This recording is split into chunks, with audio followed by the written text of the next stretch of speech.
Bang, urut batin perlu sampai pancut ke bang? Okey, inilah dia benda yang saya trigger dan saya sangat geram. Setiap kali cakap urut batin, pasti pemikiran korang mesti sedap, lega, pancut. Apa benda lah? Cuba fikir kan, batin ni sebenarnya dia lebih kepada functionality untuk kelakian, alright? So saya cerita sikit bagi korang faham. Bila ada masalah batin yang tak cukup keras, menyebabkan darah tersekat ataupun tak lancar, kita akan morning work akan berkurang. So kita nak keras pun tak apa nak keras. Okay, performance pun kita akan lemah. So bila benda tu ada masalah benda tu datang untuk urut batin, kita akan urut pada bahagian peha.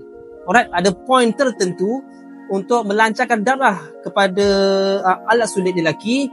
So bila kita dah urut, kita dah ajar sedikit senaman, kemudian benda tu akan function, darah tu pergi dekat alat sulit dan dia akan lebih, orang kata apa, lebih function. Alright, so bila kita lebih function, kita akan happy.